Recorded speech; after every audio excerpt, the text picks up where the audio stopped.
आकाश आर्य है और मैं क्लास 5th में पढ़ता हूँ। मेरे स्कूल का नाम परिवर्तन स्कूल गाज़ियाबाद है और मेरे स्कूल में maths, SST, Hindi, English, GK, computer, science और स्पोर्ट्स जैसे सब्जेक्ट्स पढ़ाए जाते हैं। स्पोर्ट्स और एक और एडिशनल सब्जेक्ट क्लब में हमारे स्कूल में एक्स्ट्रा करिकुलर एक्टिविटीज़ जैसे कि ब्रेन जिम और फ्लेमलेस कुकिंग की क्लासेस होती है। आपको क्या लगता है कि एक जो होमोसेपियंस हैं उनकी ग्रोथ कैसे हुई है, कहाँ से आए वो? जहाँ तक मुझे ऐसा लगता है कि जो प्राणी धरती में बहुत पहले रहते थे उनके इवोल्यूशन के साथ, जिन्हें आज हम कहते हैं कि बंदर ह्यूमंस के पूर्वज है, तो उनके साथ साथ उनमें कुछ ऐसे गुण आए, कुछ ऐसे चेंजेस हुए कि वो ऐसे होमो सेपियंस बन गए। अच्छा। ऐसे ह्यूमंस बन गए, ऐसे लोग बन गए जैसे कि, और ऐसे ही इवोल्यूशन होता रहता है, लोग बदलते रहते हैं, अलग अलग प्रजातियाँ इस दुनिया में आती रहती है, कुछ प्रजातियाँ विलुप्त भी होती रहती है उनके साथ साथ। दुनिया में कितने कंट्री हैं? एज पर यूनाइटेड नेशंस में 193 कंट्रीज हैं। ओके। इंडिया के बारे में क्या जानते हैं आप, क्या सोचते हैं? इंडिया एक डेवलपिंग देश है जहाँ पर करप्शन और क्राइम जैसी जो चीज़ें हैं, जो ऐसी चीज़ें होती है वो बहुत कॉमन है, जो हमारे देश से ख़त्म तो नहीं हो सकती लेकिन काफ़ी हद तक कम होनी चाहिए, क्योंकि ये सारी चीज़ें एक डेवलपिंग देश के लिए सही नहीं है, क्योंकि वो उस देश के डेवलपमेंट में जो है रोक बन सकती है, रोक लग सकती है डेवलपमेंट में। किस टाइप का करप्शन है? मान लीजिए एक आदमी गाड़ी लेता है, एक बड़ी गाड़ी लेता है, 4 मीटर से बड़ी गाड़ी है, तो अगर वो आदमी 19 लाख 13 लाख तक की गाड़ी लेता है तो उस गाड़ी के लिए 19 लाख तो गाड़ी के लिए पे करेगा, और उसमें अगर वो गाड़ी 4 मीटर से लंबी है तो उस गाड़ी पर सेस भी लगेगा 28% का, और भी बहुत सारे एक्सटर्नल चार्जेस है जो हमारी सरकार जो है वो हमसे ले लेती है टैक्स के रूप में। और करप्शन ऐसा भी है, जैसे अभी हाल ही में जो है हमने कहानी सुनी कि जो है जब लोग जाते हैं पुलिस स्टेशन में तो कुछ पुलिस के कर्मी हैं, वो कर्मचारी जो है पुलिस के, वो इतने करप्ट है कि वो एफआईआर दर्ज कराने के लिए, जिसके लिए पुलिस कोई पैसे नहीं ले सकती, कानूनन केस की इन्वेस्टिगेशन के लिए भी अगर कोई जो है कानूनन पुलिस पैसे नहीं ले सकती, लेकिन पुलिस जो है एफआईआर दर्ज कराने के लिए पैसे लेती है। तो ये एक तरीके का करप्शन हुआ, और भी काफ़ी सारे करप्शंस हैं, जैसे हाल ही में नीट का एग्ज़ाम हुआ है तो उसमें भी लोगों ने पैसे देकर, कुछ लोगों ने 3 करोड़ 2 करोड़ 70 लाख रुपए से 5-5 करोड़ रुपए देकर लोग जो है पेपर खरीद रहे हैं, पेपर लीक हो रहे हैं। तो जो लोग हैं, जो बच्चा आप मान लीजिए 2 से 3 साल लगाकर नीट का प्रिपरेशन करता है कि नीट पास करने के बाद उसका किसी अच्छे मेडिकल कॉलेज में सिलेक्शन होगा, एम्स में सिलेक्शन होगा, और उसके बाद उसे अचानक से खबर मिलती है कि पेपर कैंसिल हो गया, पेपर लीक हो गया, तो उसके लिए वो बहुत बड़ा सदमा बन सकता है। और किस किस तरह के करप्शंस के बारे में जानते हैं आप? हाल ही में तो इतने करप्शंस के बारे में ही जानता हूँ मैं, क्योंकि इतने ही करप्शंस जो है बहुत है एक देश की नींव को कमज़ोर करने के लिए। आप क्या मानते हैं, क्यों होता है करप्शन? कौन रिस्पॉन्सिबल है इसके लिए? इसके लिए तीन तरीके के लोग रिस्पॉन्सिबल हैं। एक तो देश की जनता में से कुछ लोग, एक सरकार के कुछ लोग, जो भ्रष्ट सरकार के कर्मचारी है वो। अब इसमें हम किसी पार्टी की तरफदारी नहीं कर सकते कि ये करप्शन नहीं करते। कांग्रेस भी करप्शन करती है, बीजेपी भी करप्शन करती है, शिवसेना भी करप्शन करती है। सारी जो है करप्शन ऐसी चीज़ है कि पैसों के लिए कोई भी पार्टी अपने आप को बेच सकती है। और तीसरे वो लोग होते हैं जिनके कनेक्शंस सरकार से होते हैं और वो मासूम जनता जो है उनसे पैसे वसूल कर कर उससे अपना फ़ायदा उठाती है। क्या करना चाहिए इसके लिए कि करप्शन ना हो? इसके लिए जो है लोगों का लालच जो होता है, लोग कहीं पर सरकार भी दोषी है और लोग और सरकार दोनों का बराबर ही आता है, क्योंकि सरकार सरकार के पास जो पावर्स है वो कोई भी सरकार हो, चाहे वो मोदी सरकार हो, चाहे वो इंदिरा गांधी की सरकार हो, चाहे वो मनमोहन सिंह की सरकार हो, चाहे वो अटल बिहारी वाजपेयी की सरकार हो, सारी सरकारें अपनी पावर का इस्तेमाल करती है। कुछ गलत इस्तेमाल करती है, कोई सही इस्तेमाल करता है। जैसे कि पुलिस है, अब पुलिस जो है सिर्फ पुलिस ही FIR रिपोर्ट्स लिख सकती है। तो कुछ पुलिस स्टेशन में इतने करप्ट पुलिसकर्मी है कि वो अपनी पावर का गलत इस्तेमाल कर कर लोगों से FIR दर्ज कराने के भी पैसे लेते हैं। तो इससे क्या होता है कि जो लोग जो ऐसे सरकारी लोग हैं उनको अपनी पावर्स का गलत यूज़ नहीं करना चाहिए। उन्हें जो है अपने अंदर इतना लालच नहीं करना चाहिए। आपको क्या लगता है हमारे नेशन के सामने किस किस तरह के चैलेंजेस हैं? जैसे करप्शन एक चैलेंज है, क्राइम एक चैलेंज है। हाँ। क्राइम और चैलेंजेस ये है कि जो हमारा देश है वो बहुत, हम कह सकते हैं एक तरीके से जो दूसरे देशों की विचारधारा है उस हिसाब से हमारा देश बहुत पिछड़ा कह सकते हैं। दूसरे देश जब तक हमारे देश के बारे में कुछ अच्छा नहीं सोचते तब तक हमारे देश के विकास में रुकावट आ सकती है। जो दूसरे देश हैं जैसे कि कुछ वेस्टर्न कंट्रीज, पश्चिमी देश, वो भारत को बहुत पिछड़ा हुआ समझते हैं। भारत की वो सोचते हैं भारत में इतने पढ़े लिखे लोग नहीं हैं, वहाँ इतनी टेक्नोलॉजी नहीं है, तो भारत को बहुत पिछड़ा हुआ समझते हैं। वहीं कुछ ऐसे भी देश हैं जो भारत के लिए अच्छा सोचते हैं, जैसे कि रूस और जापान जैसे देश, वो भारत की मदद में हमेशा रहते हैं। जैसे कि अभी जापान ने बहुत कम ब्याज का कर्ज देकर भारत में हाल ही में अभी मुंबई और नवी मुंबई के बीच में अटल सेतु ब्रिज बनवाया है। और जो है एक और तरीके की रुकावट जो है वो है सरकार के पास पैसों की कमी। अब मान लीजिए सरकार कोई एयरपोर्ट का निर्माण करवा रही है जो बहुत ज़्यादा जो है बहुत महंगा है। अब धीरे धीरे सरकार उसमें सरकार पैसे लगा रही है।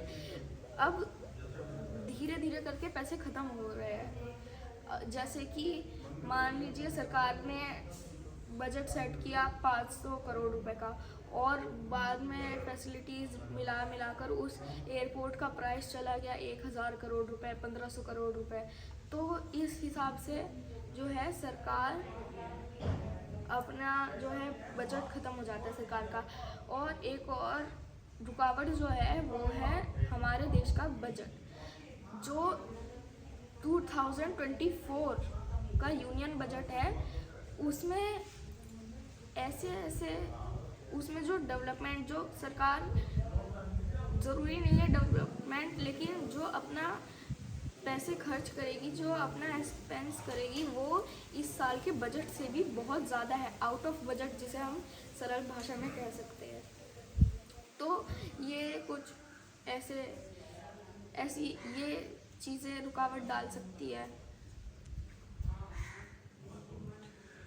तो आपको क्या लगता है कि भारत विकसित देश बन पाएगा कि नहीं?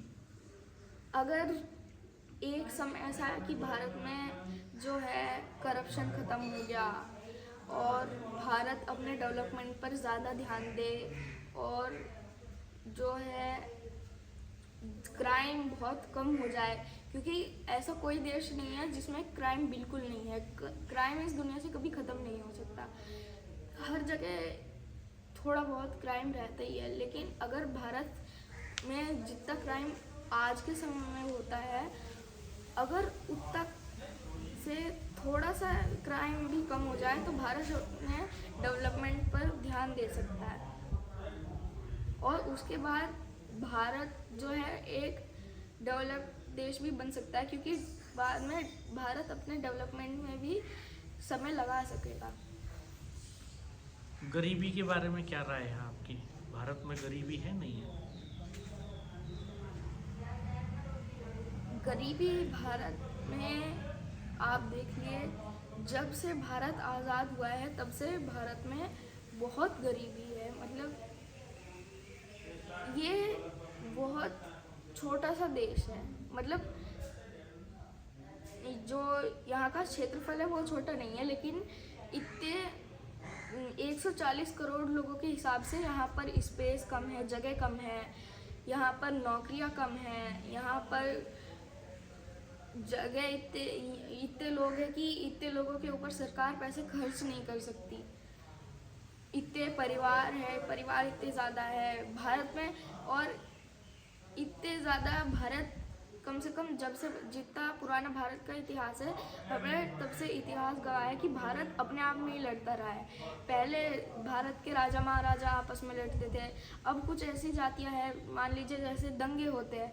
अब दंगे जो है ये भी बहुत काफ़ी हानिकारक है, इससे लोगों की जानें जाती है, लोग मर जाते हैं, काफ़ी नुकसान होता है देश का।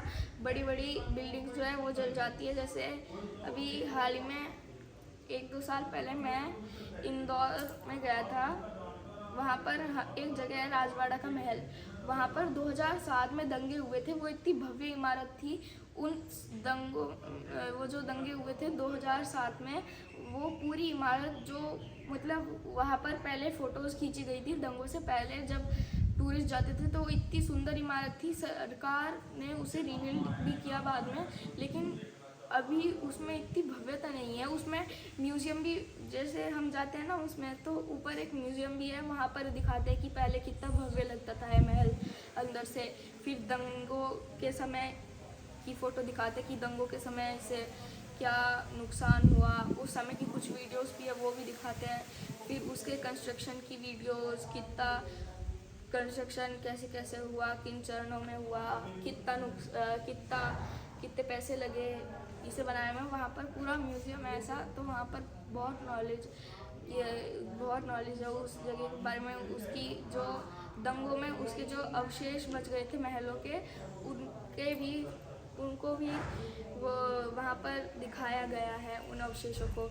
तो उन अवशेषों के आधार पर हम समझ सकते हैं कि पहले ये महल कितना भव्य था। आपने कहा कि भारत आज़ाद हुआ, क्या भारत गुलाम था? देखिए, भारत जो है, अगर हम एक तरीके से देखें तो भारत कभी भी किसी भी देश के कब्जे में नहीं आया, लेकिन अंग्रेज़ों ने, मुग़लों ने और ये जो पुर्तगालियों ने, इन सब ने इतना लूटा भारत को। अगर एक भी आक्रमणकारी जितने भी भारत में आए, अगर कोई नहीं आता तो भारत इतना अमीर देश था कि कम से कम $100 ट्रिलियन की इकॉनमी होती पूरे भारत की, सारे साम्राज्यों की मिलाकर। लेकिन भारत के इतने भव्य मंदिर नष्ट करे गए, सोने से बनाए हुए मंदिर सारे, जैसे कि एक एग्जांपल ताजमहल का है, तो ताजमहल से अंग्रेज़ बहुत सारे जो रत्न जड़े हुए थे उसके ऊपर वो चुरा कर ले गए। तो इस नज़रिए से हम देख सकते हैं, तो इस नज़रिए से भारत 70 साल पहले तक गुलाम था। अब भी भारत जो है, भारत में इतने क्राइम। कब आज़ाद हुआ भारत? भारत 1947 में आज़ाद हुआ था।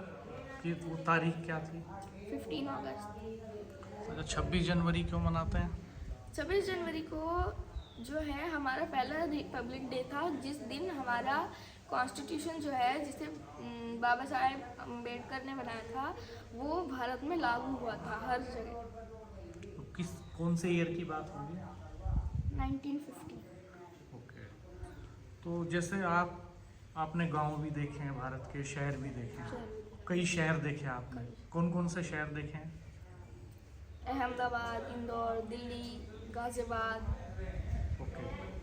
और गांव भी देखे आपने, तो क्या अंतर है गांव और शहर में? कुछ शहरों में बुराई है, कुछ गाँव में बुराई है। शहर में जो है, शहर में लोग बहुत ज़्यादा नशे करते हैं, वहाँ पर ड्रग्स वगैरह, वहाँ पर लोग जो है, वहाँ पर इतना वो नहीं है कि लोग कुछ भी, ऐसे बड़े बड़े शहर होते तो वहाँ पर लोग अच्छे से रह नहीं पाते। मतलब वहाँ के लोग बहुत गंदे कह सकते हैं हम, क्योंकि वो उनकी जो भाषा है, उनकी जो बोली है, वो इतनी अच्छी नहीं है, क्योंकि वो बहुत गंदे से बात करते हैं। और वहाँ की एक अच्छाई भी है कि वहाँ पर डेवलपमेंट अच्छा है, वहाँ पर इंफ्रास्ट्रक्चर अच्छा है, ये सब चीज़ें हैं। और गांव में जो है, और शहरों में जो है, शहरों में हरियाली बहुत कम होती है, वहाँ पर पोल्यूशन बहुत ज़्यादा होता है। यही सब चीज़ें उल्टा कर दो तो गांव में होती है। गांव में हरियाली बहुत ज़्यादा होती है, पोल्यूशन बहुत कम होता है, इंफ्रास्ट्रक्चर कम होता है, सड़कें बहुत कम होती है। और गांव में, भारत में बहुत कम, या हम कह सकते हैं एक भी गांव ऐसा नहीं है जिसमें बहुत बड़े रेलवे स्टेशंस, मेट्रो स्टेशंस, या कह सकते हैं हम एयरपोर्ट्स हो, क्योंकि गांव के हिसाब से जो है भारत को, क्योंकि जो लोग हैं भारत के, जो मतलब जो भारत के लोग हैं, जो पर्यटक बाहर से भी आते हैं, वो सबसे पहले भारत के गांव को देखना पसंद करते हैं। और गांव में जो है इतना, मतलब शहरों के मुकाबले इतनी सफाई नहीं रहती, इतना साफ नहीं रहता। शहर भी भारत के इतने साफ नहीं होते, सिवाय कुछ शहरों के। और गांव में जो है, गांव में होटल्स भी नहीं होते इतने, जैसे पर्यटक आते हैं तो उनकी रहने की व्यवस्था के लिए उनको जो है ऐसे धर्मशालाओं में रहना पड़ता है। तो उस हिसाब से भी जिन देशों से वो आते हैं वो बहुत अमीर होते हैं, तो उन्हें ऐसा लगता है कि भारत के जो गांव हैं वो बहुत पिछड़े हुए हैं, बेकार है, तो उन्हें ऐसा लगता है। लेकिन भारत के गांव में ऐसा कुछ नहीं है। आपको क्या अच्छा लगता है, गांव की शहर? दोनों अच्छे लगते हैं। दोनों अच्छे लगते हैं। तो आप किस चीज़ में अपना करियर बनाना चाहते हैं? क्या करेंगे आगे चल के जब आप बड़े हो जाएंगे? अभी पहले तो एजुकेशन का ब्लूप्रिंट बताइए, क्या पढ़ाई करेंगे? अभी और सोचा फिर नहीं है इतना। अच्छा, अभी नहीं सोचा। करियर का क्या सोचा है, क्या करेंगे? अभी तो पहले तो मुझे इनकम टैक्स ऑफिसर बनना अच्छा लगता था। अब मैं सोचता हूँ कि मुझे एक बिजनेस करना चाहिए। बिजनेस करना चाहिए। ओके। तो ये अप्रोच क्यों बदली? पहले आप नौकरी करना चाहते थे, अब आप बिजनेस करना चाहते हैं, तो ये बदलाव क्यों आया? बिजनेस ज़्यादा बेहतर होता है? कुछ मायनों में। अच्छा, डिफरेंशिएट करो कैसे? बिजनेस में जो है हमें पहले पूरा अपना जो है पूरा बड़ा बिजनेस बनाना होता है, फिर बाद में उसमें हमें खुद से ही काम करना होता है सारा। और उसमें ऐसा नहीं है कि हमें इतनी देर काम करना है, हमारे ऊपर कोई नहीं होता। और हमें जो है जितना भी हमारी कमाई होती है वो हमारे पास ही रहती है, उससे बस हमें थोड़ा सा टैक्स देना पड़ता है, बाकी सारी कमाई हमारे पास ही रहती है। जितना हम मेहनत करते हैं उतना हमें मिलता है।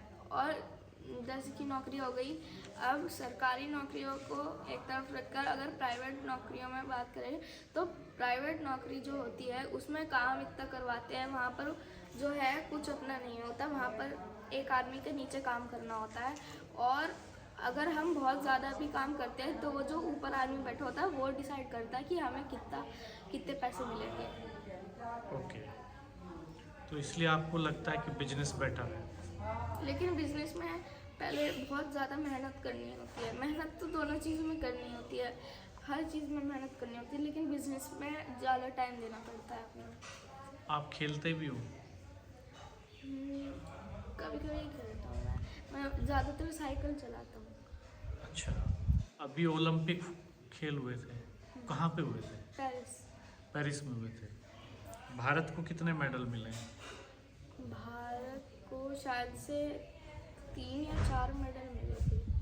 अच्छा, किस किस लेकिन को? भारत को बहुत कम मेडल्स मिले थे।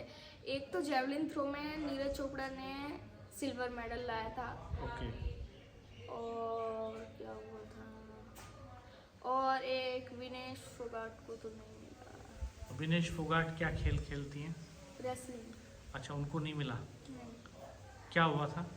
उनका जो है 100 ग्राम्स वेट ज़्यादा था। अच्छा, मतलब मतलब जो है वो जब भी ओलंपिक्स में किसी भी खेल में जाती है तो उसमें वेट कैटेगरीज होती है, जैसे 50 केजी वेट, 53 केजी वेट। तो वो जब उनका लास्ट डे था उससे पिछले दिन उनका जब वेट नापा गया तो 53 किलोग्राम्स था। लेकिन जो उन्होंने कैटेगरी सेलेक्ट करी थी, हर बार जब भी वो किसी खेल में जाती थी वो 53 किलोग्राम्स की कैटेगरी सेलेक्ट करती थी, लेकिन इस बार उन्होंने 50 किलोग्राम्स की कैटेगरी सेट करी थी। तो उनको क्या करना था, एक ही रात में 3 किलोग्राम वज़न घटाना था। उन्होंने पूरी रात मेहनत कर साइकिलिंग, स्विमिंग, ये सारी जो है स्पोर्ट्स की एक्टिविटीज़ करी, लेकिन तब भी उनका 50.100 ग्राम्स वेट था। और ओलंपिक के नियमों के अनुसार जो है किसी भी जो प्लेयर होता है उनका वेट जो है डिज़ायर्ड वेट से केवल 100 किलोग्राम 99 किलोग्राम ज़्यादा हो सकता है। मतलब 99 किलोग्राम्स तक ही सेट होती है लिमिट। और अगर किसी का भी 100 ग्राम्स हुआ वेट तो उसे डिस्क्वालीफाई कर देंगे। तो विनेश का सबसे बड़ा अचीवमेंट क्या है, विनेश की जिंदगी का? उन्होंने भारत के लिए सबसे ज़्यादा मेडल लाए, बहुत मेडल लाए हैं। और उन्होंने जब इसी ओलंपिक्स में उन्होंने अपने हक के लिए बहुत ज़्यादा लड़ाई लड़ी। जो नहीं, इनके साथ वो पहली भारतीय महिला खिलाड़ी भी तो हैं जो कुश्ती में कुश्ती फाइनल के लिए फाइनल पहुंची के लिए पहुंची। हैं, गोल्ड के लिए फाइट करनी थी उनको। और किस खिलाड़ी ने जीता जो बहुत चर्चा में रहा इन दिनों भारत का ओलंपिक्स को लेकर? नीरज चोपड़ा। हाँ, और एक नाम और बहुत चर्चा में रहा, मनु भाकर। इनके बारे में मैंने सुना ध्यान नहीं दिया जाता। मनु भाकर निशानेबाजी करती हैं, तो निशानेबाजी में मेडल लेके आई हैं। तो ये बताओ कि अभी भारत का राष्ट्रपति कौन है? श्रीमती द्रौपदी मुर्मू। और प्रधानमंत्री? श्री नरेंद्र मोदी। अच्छा, अभी कुछ जगहों पे इलेक्शंस डिक्लेयर हुए हैं, आप नाम बता सकते हो कहाँ पे होने वाले हैं? महाराष्ट्र में हो रहे हैं एक तो, और यूपी में कुछ सीटों पर उपचुनाव होंगे। ओके, और किसी स्टेट में सराउंडिंग्स में आपके, दिल्ली गाजियाबाद के आसपास? अब तक तो मुझे इतना ही पता चला है कि महाराष्ट्र में और यूपी की कुछ सीट्स पर उपचुनाव होंगे। ओके, उससे पहले हो रहे हैं हरियाणा में और झारखंड में। दिल्ली का मुख्यमंत्री कौन है? दिल्ली के मुख्यमंत्री अरविंद केजरीवाल। अरविंद केजरीवाल क्यों सुर्खियों में रहते हैं? वो अक्सर जेल जाते रहते हैं। अच्छा, क्यों गए हैं जेल? घूमने जाते हैं जेल? वो दिल्ली के लीकर स्कैम में जेल गए हैं। अच्छा, ओके। और मनीष सिसोदिया? वो करप्शन में जेल गए थे। अच्छा, यूपी का सीएम कौन है? यूपी के सीएम योगी आदित्यनाथ। ठीक काम कर रहे हैं वो? हाँ, अभी तो अब तक तो अभी वो ज़्यादा चर्चा में नहीं है, पहले थे। अच्छा, क्यों चर्चा में थे? चर्चा में जैसे अभी अतीक अहमद का मर्डर हुआ था पिछले साल ही। हाँ, क्या था वो मसला? अतीक अहमद जो है अपने भाई, शायद से उसके भाई का नाम अशरफ अहमद था, तो वो शायद से हॉस्पिटल में जा रहे थे, तभी 3 न्यूज़पेपर वाले जो रिपोर्टर्स की ड्रेस पहनकर 3 लोग आए थे, उन्होंने उनका दोनों का मर्डर कर दिया। अच्छा, कुछ लोग पहले कहते थे कि वो योगी जी के भेजे हुए आदमी थे, लेकिन बाद में प्रूव हो गया कि वो योगी जी के भेजे हुए आदमी नहीं थे। ओके। कौन थे ये अशरफ, क्या करते थे अशरफ? और ये क्या नाम बताया आपने, अतीक? अतीक क्या ये करते गुंडे थे? थे। अच्छा, हाँ। ओके। और कुछ कहना चाहेंगे आप इस समय कंटेम्प्रेरी वर्ल्ड के बारे में? दुनिया में क्या चल रहा है इस समय?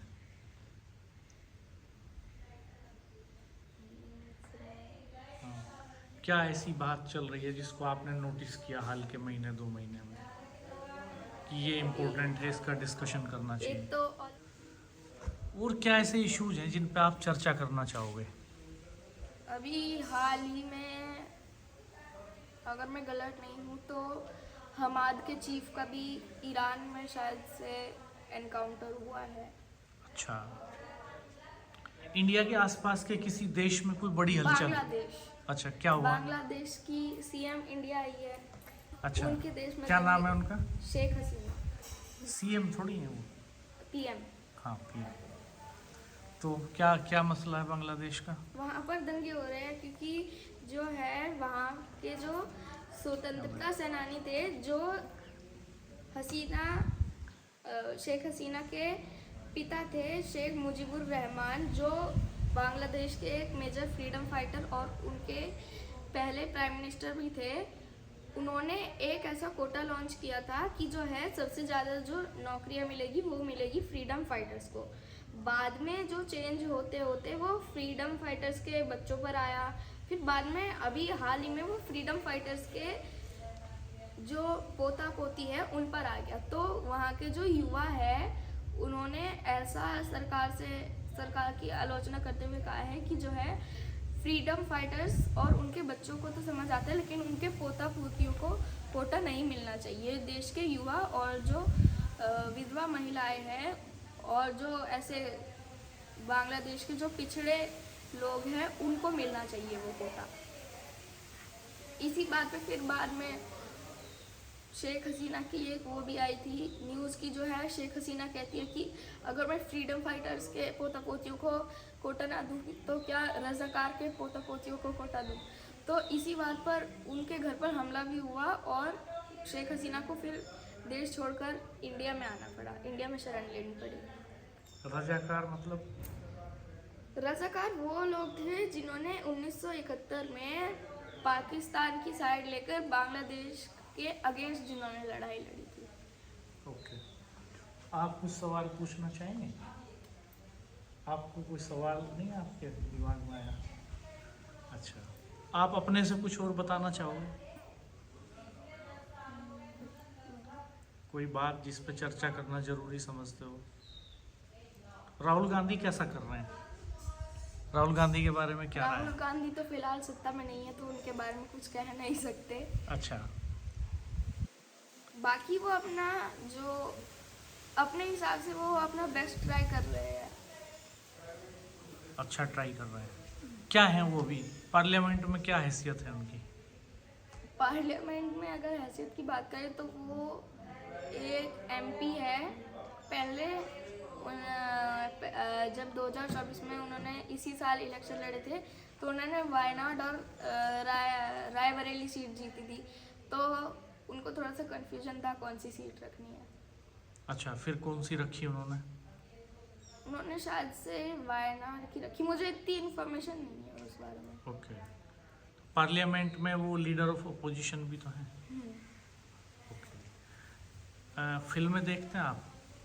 हाँ, हिंदी फिल्में देखते हैं या हॉलीवुड की फिल्में देखते हैं? ज़्यादातर हिंदी देखते हैं। अच्छा, कौन एक्टर आपका पसंदीदा है? अमिताभ बच्चन।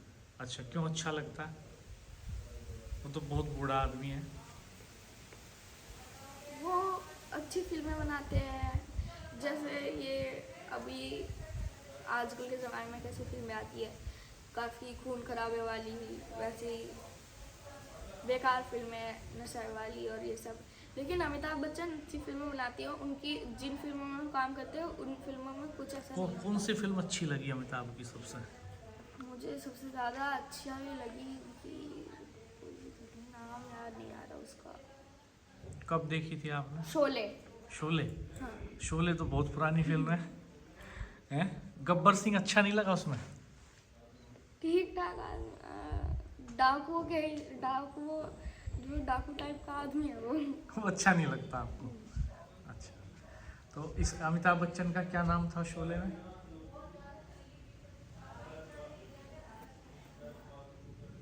जय जय हाँ। और जय का जो दोस्त था उसका क्या नाम था? जय और वीरू। वीरू। वीरू कौन था?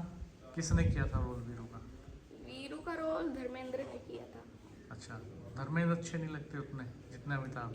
धर्मेंद्र की मैंने बस शोले ही देखी है, उनकी मैं सारी ओके। खिलाड़ी कौन अच्छा लगता है? मुझे हम्म, ऐसे तो बहुत सारे लगते हैं, जैसे मैं ज़्यादा स्पोर्ट्स नहीं देखता, लेकिन इंडिया के हिसाब से अगर देखें तो नीरज चोपड़ा अच्छे लगते हैं। ओके। क्या खेलते हैं वो? Javelin throw. अच्छा। नेता? तो बहुत सारे अच्छे लगते हैं, जैसे एक दो नाम बताओ। जैसे एक तो हाल ही में चर्चा में राज्यसभा के मेंबर सुधांशु त्रिवेदी, अच्छा। वो अच्छे लगते हैं। और जो है मोदी जी ठीक ठाक लगते हैं, अच्छे लगते हैं वो भी। लालू यादव के बारे में क्या राय है? लालू यादव के बारे में इतनी इंफॉर्मेशन नहीं है, लेकिन वो ऑपोजिशन पार्टी के लीडर मायावती है। में मायावती के बारे में क्या राय है? मायावती यूपी की सीएम रह चुकी है। बीएसपी की जो है मुख्य लीडर है बीएसपी की, लेकिन हाल ही में वो पॉलिटिक्स में इतनी एक्टिव नहीं है। ओके। जयंत चौधरी? जयंत चौधरी भी अच्छे नेता है बहुत।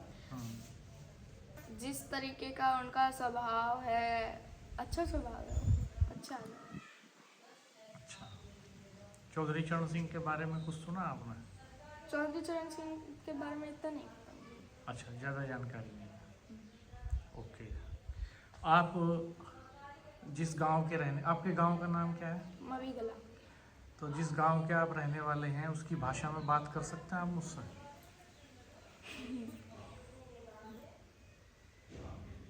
लगता तो नहीं, इतना कर सकता हूँ। अभी तो आप शहर की भाषा में बात कर रहे हैं।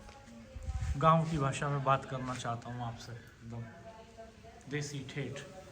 आती है आपसे? कुछ बोल के दिखाओ।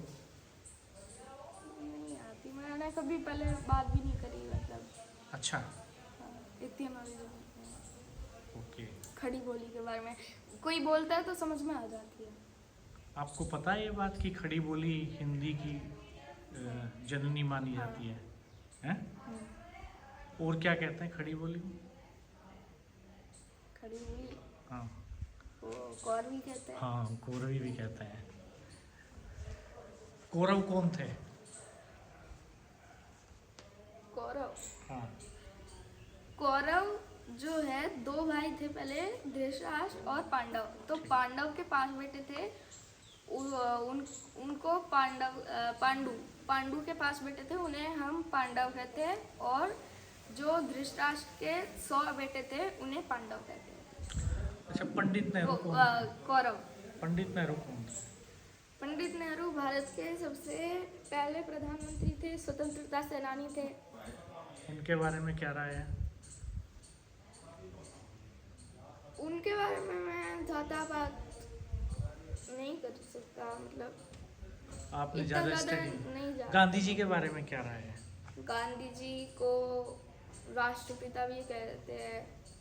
हालांकि कानूनी भी भारत को कोई राष्ट्रपिता नहीं है, लेकिन उन्हें हम राष्ट्रपिता इसलिए कहते हैं क्योंकि जब नेताजी सुभाष चंद्र बोस देश से बाहर थे तो उन्होंने अपने रेडियो पर सारे देशवासियों को कहा था कि जो है महात्मा गांधी का सहयोग करो, महात्मा गांधी के साथ रहो। मैं अभी देश वापस नहीं आ सकता, महात्मा गांधी के साथ रहो, वो हमारे फादर ऑफ नेशन है, राष्ट्रपिता है वो हमारे। ओके। क्या खूबी थी गांधी जी? गांधी जी अहिंसा में विश्वास रखते थे, इतनी हिंसा नहीं करते थे। अच्छा। और कहाँ के रहने वाले थे? गांधी जी गुजरात के रहने वाले थे, पोरबंदर शहर। अच्छा। तो गांधी जी का मूल पेशा क्या था, क्या करते थे? वो वैसे तो स्वतंत्रता सेनानी थे, लेकिन वो अर्ली एज में जब वो यंग थे। वो बैरिस्टर थे। उन्होंने साउथ अफ्रीका से जो है अपनी लॉ की जो है डिग्री हासिल करी थी। अच्छा। फिर इधर कैसे आ गए? जब उनकी पढ़ाई ख़त्म हुई तो उन्हें ऐसा लगा कि हमारे देश को उनकी ज़रूरत है, एक ऐसा नया चेहरा जो उनके देश को आज़ादी दिला सके, मतलब थोड़ा सा सहयोग हो सके उनके देश का। तो इस सोच से वो भारत वापस आए थे। तो मेरठ का क्या रोल है फ्रीडम मूवमेंट में? 1857 की क्रांति हुई थी मेरठ में, मेरठ से शुरू हुई थी। ठीक है। कैसे शुरू हुई थी, कुछ बता सकते हो? कैसे शुरू हुई थी? मंगल पांडे जो थे उनका बहुत हाथ था, जो उन्होंने एक्चुअली जो है 2 अंग्रेज़ों की हत्या कर दी थी। तो इस तरीके से उन्होंने शुरू किया अंग्रेज़ों पर हमला करना। मंगल पांडे कहाँ के रहने वाले थे? मंगल पांडे शायद से कानपुर के रहने वाले थे, शायद कानपुर या बनारस के। बलिया के तो नहीं थे? मुझे उनके बारे में इतनी जानकारी नहीं है। पोस्टिंग कहाँ थी मंगल पांडे की? जी। थे वो रॉयल उसमें ही, ब्रिटिश आर्मी में ही, लेकिन वो सिपाही थे ब्रिटिश आर्मी में। पोस्टिंग उनका नहीं पता, शायद से मेरठ में ही होगी। मैंने आपको बताया था, इतनी नॉलेज नहीं है मुझे उनके बारे में। ओके। मैथमेटिक्स कैसा सब्जेक्ट लगता है आपको? अच्छा सब्जेक्ट है, मुश्किल भी है अच्छा। थोड़ा सा। ओके। ठीक है यज्ञांश, धन्यवाद। फिर बातें करेंगे आगे, ठीक है? हमसे बात करने के लिए बहुत बहुत धन्यवाद। अगले इंटरव्यू में कुछ और डीप बातें करेंगे।